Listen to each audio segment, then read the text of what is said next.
के 10,000 सुझाव संग 24 मार्च से बजट सत्र शुरू। सीएम रेखा गुप्ता ने कहा सभी वर्गों के जीवन स्तर में होगा सुधार, महिलाओं और गरीबों पर होगा फोकस। सीएम रेखा ने जनता से जल बचाओ को लेकर की अपील। विश्व जल दिवस पर पानी बचाओ की अपील। कहा दिल्ली सरकार जल प्रबंधन के लिए प्रतिबद्ध। और जुग जुग जिए बिहार, बिहार दिवस पर लगा बधाइयों का तांता। सीएम रेखा ने ट्वीट कर दी बधाई। कहा बिहार वीरों, विद्वानों, महापुरुषों और लोकतंत्र की जननी।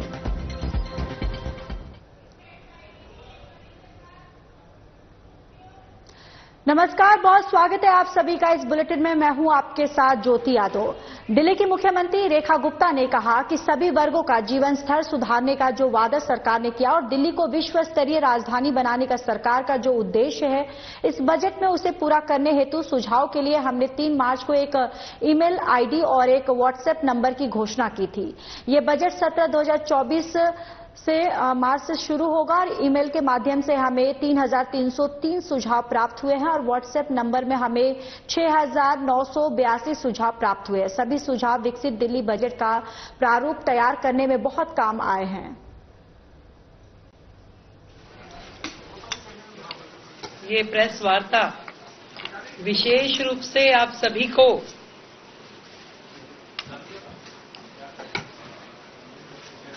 विकसित दिल्ली बजट 2025-26 के निमित्त जानकारी देने के लिए बुलाई गई है। और आप सभी जानते हैं कि सरकार बनने के तुरंत बाद से हमारा एक ही ध्येय है कि विकसित दिल्ली के अपने एजेंडा की दिशा में काम करें। उन कामों से दिल्ली की महिलाएं, दिल्ली के गरीब, दिल्ली के युवा, दिल्ली के छात्र, दिल्ली के श्रमिक, इन सब का जीवन स्तर सुधारने का जो वायदा हमने किया और दिल्ली को जो विश्व स्तरीय राजधानी बनाने का उद्देश्य जो हमारा है, इस बजट में उसके निमित्त सुझाव के लिए आप सबको ध्यान है कि हमने 3 मार्च को एक ईमेल आईडी और एक व्हाट्सएप नंबर अनाउंस किया था और ये जो सेशन है हमारा 24 मार्च से शुरू होगा, जो 28 मार्च तक और हो सकता है उससे भी आगे एक्सटेंड हो चलेगा। मैं आप लोगों को ये जानकारी देना चाहती हूं कि ईमेल के माध्यम से हमें 3,303 सुझाव प्राप्त हुए और व्हाट्सएप नंबर के जरिए 6,982 सुझाव हमें मिले। तो लगभग 10,000 सुझाव, जिसमें उनके सुझाव, जनता की अपेक्षाएं और विभिन्न मुद्दे जो दिल्ली से संबंधित है, हर विषय पे जनता के सुझाव हमारे तक पहुंचे हैं। और ये सभी सुझाव विकसित दिल्ली बजट का प्रारूप तैयार करने के लिए बहुत ही काम आए। और इसी तरीके से अलग अलग समूह, महिलाओं से सरकार मिली, शिक्षाविदों से मिले, उसमें प्राइवेट स्कूल के भी लोग थे, उसमें हमारे गवर्नमेंट स्कूल से भी जुड़े हुए सभी शिक्षाविद रहे, इन्फ्लुएंसर से मिले, व्यापारियों से मिले, औद्योगिक जगत के लोगों से मिले, किसानों से, विधायकों से, सांसदों से, निगम पार्षदों से, युवाओं से, झुग्गी के लोगों से, डॉक्टर्स, सीएस, कॉलेज स्टूडेंट्स, हमारे नगर निगम के एम्प्लॉइज अलग अलग सेक्टर में जो काम कर रहे हैं, इन सभी वर्गों से मिलकर के हमने जनसंवाद किया और उस जनसंवाद के माध्यम से उनके सुझाव, उनकी अपेक्षाएं जानी, ताकि ये जो बजट दिल्ली का है, ये सरकार का बजट नहीं, ये दिल्ली की जनता का बजट है। और दिल्ली की जनता के बजट में कोई भी वर्ग हमारी योजनाओं से अछूता ना रहे, इसका ध्यान हमने रखा। हमारी सरकार दिल्ली वासियों की भागीदारी के लिए उन्हें धन्यवाद करती है और इतने बड़े पैमाने पे जो उनके सुझाव हमें मिले उसके लिए शुक्रिया अदा करते हैं। और दिल्ली वासियों का ये बजट, जो जनता का बजट है, एक सकारात्मक परिणाम इस सबसे मिलने वाला है। हमने विकसित दिल्ली बजट में दिल्ली वासियों से प्राप्त सुझावों को प्राथमिकता भी दी है और उनकी अपेक्षाओं का ध्यान भी रखा है। और इस सारे बजट में ये ध्यान दिया गया है कि जो साधारण नागरिक है और उसकी जरूरतों का हम ध्यान रखें। चलिए खबरों में आगे बढ़ते हैं। दिल्ली सीएम रेखा गुप्ता ने ट्वीट कर जनता से पानी बचाने की अपील करते हुए लिखा कि जल बचाए जीवन बचाए। विश्व जल दिवस पर आइए संकल्प ले कि हर बूंद की कीमत समझेंगे और जल संरक्षण को अपनी आदत बनाएंगे। दिल्ली सरकार सतत जल प्रबंधन और स्वच्छ जल उपलब्ध कराने के लिए प्रतिबद्ध है। सीएम रेखा ने ट्वीट एक्स पर जल बचाने की अपील की। सरकार स्वच्छ जल के लिए प्रतिबद्ध है। तो वहीं बिहार दिवस के अवसर पर दिल्ली सीएम रेखा गुप्ता ने ट्वीट कर बिहार के लोगों को बधाई देते हुए लिखा कि बिहार वीरों, विद्वानों, महापुरुषों और लोकतंत्र की जननी है। बिहार दिवस के अवसर पर सभी बिहार वासियों को हार्दिक शुभकामनाएं।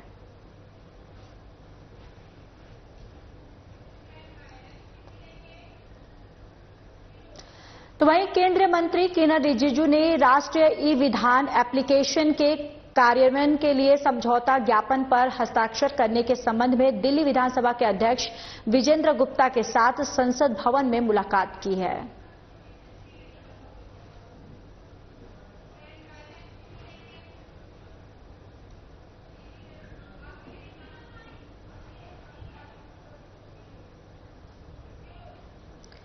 दिल्ली सचिवालय में PC and AMP PNDT portal का शुभारंभ और वर्कशॉप का सफल आयोजन हुआ, जिसमें दिल्ली के मंत्री पंकज कुमार सिंह ने भी शिरकत की। कार्यक्रम की जानकारी सोशल मीडिया पर साझा करते हुए पंकज कुमार सिंह ने बताया कि ये पोर्टल सेंटरों के रजिस्ट्रेशन, लिंग जांच पर रोक और कन्या भ्रूण संरक्षण को और अधिक प्रभावी बनाने में मदद करेगा। सरकार बेटी बचाओ बेटी पढ़ाओ अभियान को सशक्त बनाने और भ्रूण हत्या के खिलाफ कड़े कदम उठाने के लिए प्रतिबद्ध है। उन्होंने आगे कहा कि समाज में जागरूकता लाना हम सभी की जिम्मेदारी है।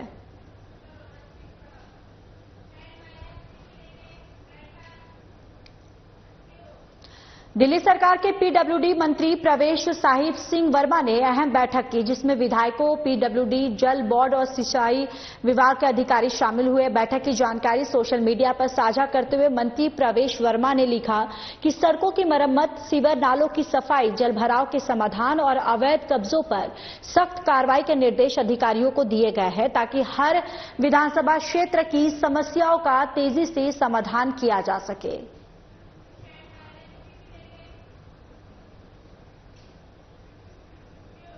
दिल्ली सरकार के कैबिनेट मंत्री सहित दिल्ली के सभी विधायक जमीनी स्तर पर जनता की जन समस्याओं को लेकर अलर्ट पर है। समस्याओं का समाधान जल्द से जल्द, इसको लेकर दिल्ली सरकार की कार्रवाई युद्ध स्तर पर दिख रही है। और इसी कड़ी में दिल्ली के मादीपुर इलाके में दिल्ली सरकार ने मंत्री प्रवेश वर्मा ने मुजफ्फरगढ़ ड्रेन का जायजा लिया और साथ ही वृक्षारोपण कर सौंदर्यीकरण को लेकर बढ़ावा दिया। तो वहीं इस दौरान पीडब्ल्यूडी के तमाम अधिकारी भी मौजूद रहे, जहां ड्रेन की सफाई को देखते हुए प्रवेश वर्मा ने खुद बोट पर सवार होकर पूरे मुजफ्फरगढ़ ड्रेन का जायजा लिया और कहा कि दिल्ली में विकास कार्य युद्ध स्तर पर हो रहा है।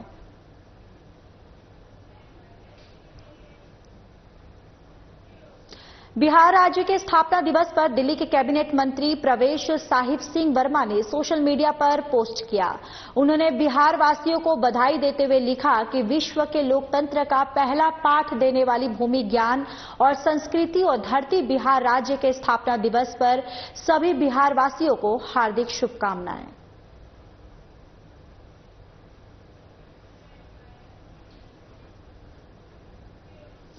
दिल्ली एमसीडी के नेता प्रतिपक्ष राजा इकबाल सिंह सभी जोन चेयरमैन और अन्य प्रमुख नेताओं के साथ बैठक की। इस दौरान विकसित दिल्ली के बजट को लेकर उन्होंने विस्तार से चर्चा की और महत्वपूर्ण सुझाव प्राप्त किए।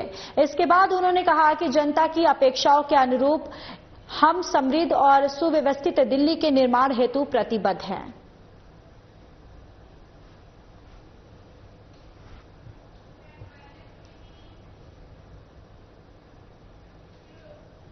चलिए अब खबरों में आगे बढ़ते हैं। खादी से जुड़े उत्पादों को बढ़ावा देने के मकसद से दिल्ली के रोहिणी इलाके में खादी एक्सपो का आयोजन किया गया।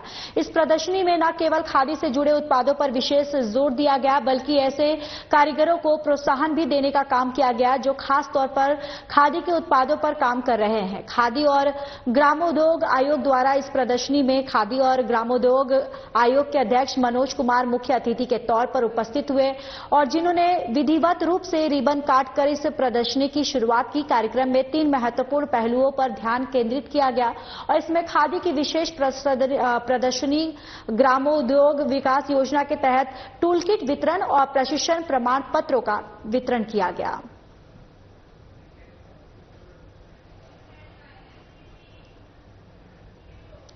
तो वहीं बाहरी दिल्ली के निहाल विहार इलाके में एक सनसनीखेज वारदात सामने आई है, जहां कुछ लोगों ने 2 भाइयों पर चाकू से हमला कर दिया। दरअसल मिली जानकारी के अनुसार 21 वर्षीय शुभम अपने घर के लिए कुछ सामान लाने निकला था। इस दौरान कुछ लोगों का शुभम के साथ झगड़ा हो गया। इस पर जब शुभम वापस अपने घर अपने भाई को बुलाने गया तो बदमाशों ने दोनों पर चाकू से हमला कर दिया। आनन फानन में दोनों को उपचार के लिए नजदीकी अस्पताल में भर्ती करवाया गया। इलाज के दौरान युवक की मौत हो गई। पुलिस ने संबंधित धाराओं के तहत मामला दर्ज कर लिया है और आगे की जांच शुरू कर दी है। तो वहीं जिले के डीसीपी सचिन शर्मा ने जानकारी साझा करते हुए बताया कि जांच के दौरान पुलिस ने 5 नाबालिग सहित 7 अन्य आरोपियों को पकड़ा है। साथ ही अपराध में इस्तेमाल किया गया हथियार भी बरामद कर लिया है। फिलहाल आगे की जांच जारी है। ये हादसा है कल 8:30 बजे की।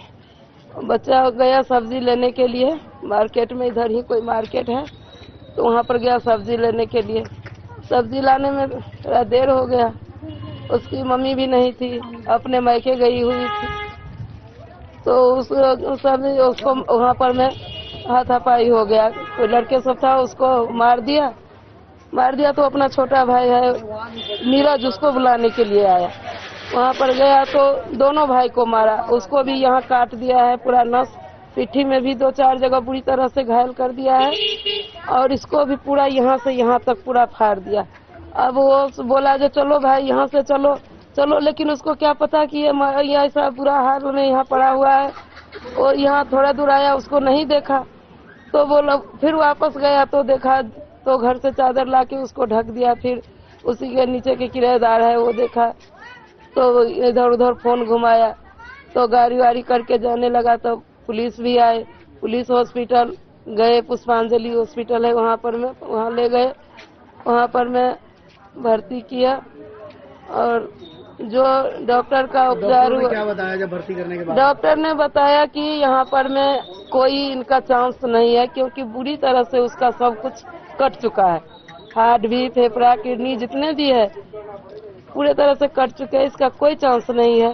फिर भी हम लोग बोले जो कोई बात नहीं, भगवान की कृपा है, अगर बच गया तो बच गया, आप लोग इलाज कीजिए। इलाज किए, लेकिन 2 बजे रात में वो खत्म हो गया। लेकिन वो बच्चा इतना बढ़िया था, न कहीं जाना न आना, अपने काम से मतलब रखता था, न किसी से दुश्मनी, बस सिर्फ गुंडागर्दी है। क्या कार्रवाई की है? कुछ भी नहीं किया। पुलिस ने हॉस्पिटल में गया और वहाँ थाने में वो 2-4 जो लड़के था उसको पकड़ के रखा है। उसका गार्जियन गया है उसे छुड़ाने के लिए, लेकिन हम नहीं चाहते हैं जो उसको छुड़े और उसको वही सजा मिले जैसे हम लोग रो रहे हैं बिना अपराध में। न तुम्हारा कुछ अपराध किए थे, न हम पैसे वाले हैं, न हमको कुछ है, फिर तुमने हमें किस वजह से मारे ये तुम वहाँ पर सबके सामने बता दो, हम इस कारण से इसको मारे हैं। यही मैं कहती हूँ, हमें इंसाफ चाहिए। बस जो उसको मारा है उसको पकड़ के हमारे सामने उसकी सजा मिलनी चाहिए। हम लोग यही चाहते हैं। हम गरीब परिवार से हैं, हम लोग इतने पैसे वाले में से नहीं है। फिर किस कारण से मेरे बच्चे को मारा गया? क्या तुम्हारा अपराध किया था? कुछ लिया था? क्या किया था? वो तो सब्जी लेने के लिए गया। फिर तुम्हें क्या दुश्मनी थी उससे? वो तुम बताओ जो मेरे ये दुश्मनी थी, इस वजह से हम इसको मारे। और ये 22-23 साल की लड़का में आज मिट्टी में गिर गया। कितनी उम्र थी शुभम की? 22-23 होगी। बस यही रिक्वेस्ट है आप लोग से कि आप पुलिस को भी, प्रशासन को भी कहिए कि यहाँ की जो कानून प्रशासन बहुत गलत है, इसको सुधारे। ऐसे बच्चे कैसे घर से निकलेंगे, बच्चे कैसे स्कूल जाएंगे, कैसे बच्चे बाहर निकलेंगे, कैसे गलियों में खेलेंगे। ऐसी व्यवस्था में किसी को भी मार देंगे, किसी को भी उठा के ले जाएंगे। ये व्यवस्था सही होनी चाहिए, बस यही आप लोग से रिक्वेस्ट है। शाहीन बाग मार्केट में एक फुटवियर शोरूम में आग लग गई और आग लगने से पूरे क्षेत्र में हड़कंप मच गया। मौके पर 8 दमकल गाड़ियां भेजी गई। तो देखिए, फुटवियर शोरूम में आग लगी है और ये तस्वीरें जो है आप तक साझा करें कि किस तरीके से जो आग की लपटें जो है वो दिखाई दे रही है। इससे अंदाजा लगाया जा सकता है कि किस तरीके से आग जो है कितनी भयावह रूप धारण किया है। और आनन फानन में दमकल विभाग को इसकी सूचना दी गई। दमकल विभाग मौके पर पहुंची और लगातार आग पर काबू पाने की कोशिश की जा रही है। दिल्ली की सीएम रेखा गुप्ता ने उत्तराखंड के पूर्व मुख्यमंत्री और महाराष्ट्र और गोवा के पूर्व राज्यपाल भगत सिंह कोश्यारी से मुलाकात कर विभिन्न विषयों और नीति निर्माण से जुड़े अहम मुद्दों पर चर्चा हुई। आपको व्यापक अनुभव और दूरदृष्टि से बहुत कुछ सीखने को मिला। आपकी शुभकामनाओं और सार्थक संवाद के लिए आभार जताया।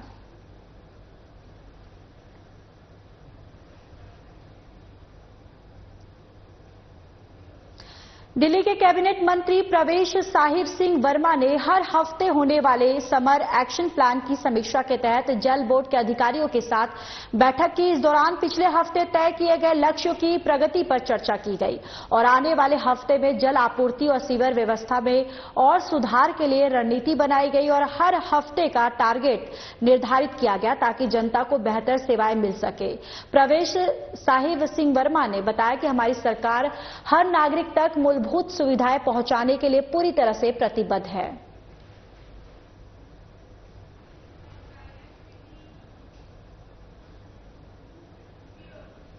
चलिए आगे बढ़ते हैं। मुख्यमंत्री रेखा गुप्ता ने ऑल इंडिया सिविल सर्विसेज कुश्ती प्रतियोगिता में शानदार प्रदर्शन करने वाले दिल्ली सरकार के पहलवानों से मुलाकात कर उन्हें बधाई दी है। आपको बताते चले कि पहलवान जोगिंदर डब्बा, संजय रावत और सरिता के नेतृत्व में टीम ने 18 मेडल जीतकर दिल्ली का नाम रोशन किया। उनकी मेहनत और समर्पण युवाओं के लिए प्रेरणा है।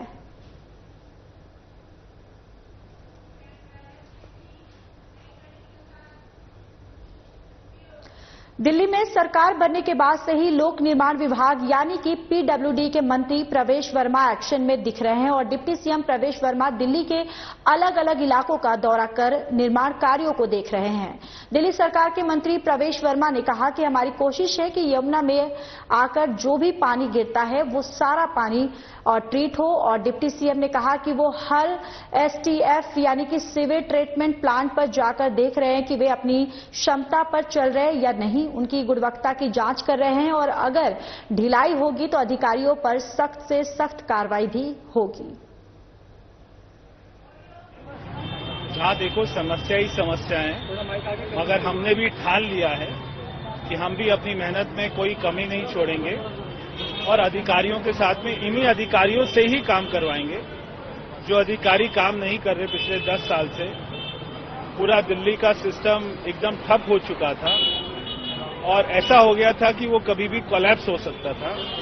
हम इन्हीं अधिकारियों से ही काम कराएंगे। हम भी, आप देख रहे हैं कि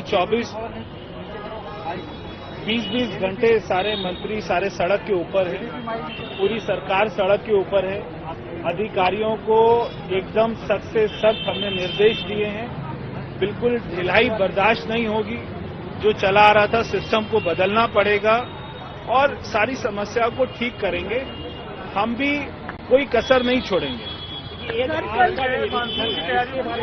जानकारी देंगे कि कहाँ आपको दिख रहा है कि यहाँ पे काम होना चाहिए। देखिए, एक तो हमने नाले देखे, तो अभी जितने भी दिल्ली में नाले हैं, हमारा जितना उनको ट्रीटमेंट की कैपेसिटी होनी चाहिए थी वो कम है। हम अपनी ट्रीटमेंट कैपेसिटी को बढ़ा रहे हैं। हमारे आसपास के जो राज्य हैं, यूपी है, हरियाणा है, वहां से जो नाले आ रहे हैं, वहां के मुख्यमंत्रियों से भी मेरी बात हुई है ताकि उनका पानी भी, जो उनके इलाकों से इंडस्ट्रीज का पानी आ रहा है, वहां पे एसटीपी प्लांट भी होने चाहिए। जो भी सरकार, जो भी राज्य की सरकार उसको गंदा कर रही है, वो उसमें अपना पैसा खर्च होना चाहिए। सारा पानी यमुना में आकर गिरता है। हमारी कोशिश है कि सारे पानी को जो भी यमुना में आकर गिरे वो 100% पानी ट्रीट हो। जितने भी एससीपी लगे हुए हैं उनकी भी जांच होगी, क्या वो अपनी कैपेसिटी पे चल रहे हैं या नहीं चल रहे, क्या उनका क्वालिटी वो पूरा ठीक है या नहीं है।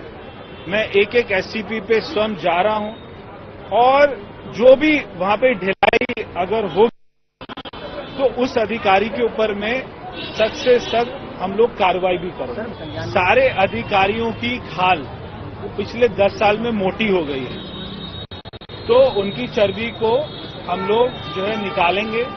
सबको दौड़ा रहे हैं सड़कों के ऊपर में, मैं भी दौड़ रहा हूं, वो भी दौड़ रहे हैं, तो हमें भी पसीने आएंगे, उनको भी पसीने आएंगे।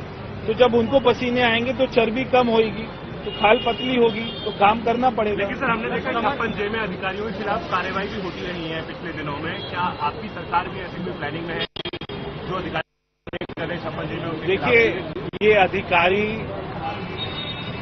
जब तक इनको नौकरी नहीं मिलती थी तो ये नौकरी के लिए भागते थे। जब इनको नौकरी मिल गई, अब ये काम नहीं करना चाह रहे हैं, तो आपको तनख्वाह भी पूरी मिल रही है और ये जनता के पैसे से मिल रही है, तो जनता का काम तो करना ही पड़ेगा। जनता का काम हमारे लिए सर्वोपरि है। ये दिल्ली कोई एक अपना साधारण सा राज्य नहीं है, ये भारत की राजधानी है, तो उसको राजधानी की तरह ही हमको बनाना है। सर, समर एक्शन प्लान को लेकर आप लगातार मीटिंग्स ले रहे हैं, कोई अपडेट आप? हर तीसरे दिन हमारा समर एक्शन प्लान को लेकर मीटिंग होती है। 3 दिन में क्या कार्रवाई हुई, अगले 3 दिन में क्या होगी, कहां पर परमिशन अटकी पड़ी है, कहां पर एनओसी अटकी पड़ी है, बिजली विभाग से या कोई पर्यावरण विभाग से या कोई कोर्ट के अंदर में स्टे है। तो हमारी अपना डे टू डे बेसिस पे मॉनिटरिंग हो रही है। धीरे धीरे हम सारे सिस्टम को ऑनलाइन के साथ में जोड़ेंगे। हम अपना आईटी कंसल्टेंट की मदद लेंगे, हम अपने ऑफिस में डैशबोर्ड बनाएंगे, पूरी दिल्ली को हम ऑनलाइन मॉनिटर करेंगे कि कितना सिल्ट कहां जमा है, कितना उठ रहा है, कितना वो डंप यार्ड पे जा रहा है, कितना एससीबी प्लांट कार्रवाई कर रहे हैं, कितना कैपेसिटी पे चल रहे हैं, क्या क्वालिटी निकल रही है। हर चीज की 24 घंटे मॉनिटरिंग होगी। अधिकारी नहीं चाहते कि मॉनिटरिंग हो, मगर मॉनिटरिंग होगी। दिल्ली में व्यापार महासंघ द्वारा आयोजित कार्यक्रम में शिरकत करने पहुंचे दिल्ली के डिप्टी सीएम परवेश साहेब वर्मा ने कहा कि व्यापार महासंघ द्वारा दिए गए आत्मीय सम्मान के लिए धन्यवाद।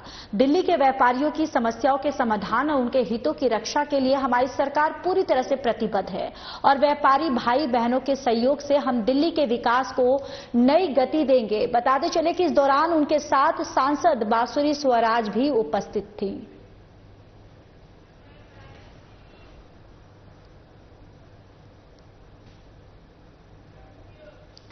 पिछले महीने विधानसभा चुनाव में अपने गढ़ दिल्ली में हार जाने के बाद आम आदमी पार्टी ने शुक्रवार को संगठनात्मक फेरबदल की घोषणा करते हुए पूर्व मंत्री सौरभ भारद्वाज को अपनी दिल्ली इकाई का नया अध्यक्ष और वरिष्ठ नेता मनीष सिसोदिया को पंजाब के पार्टी मामलों का प्रभारी नियुक्त किया है।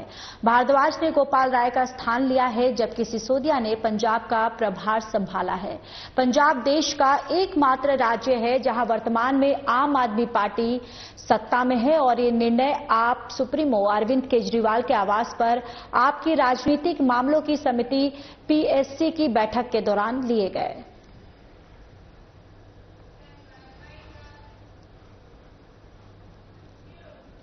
चलिए, इस बुलेटिन में इतना ही। बाकी देश और दुनिया की तमाम बड़ी खबरों के लिए जुड़े रहिए हमारे साथ। नमस्कार।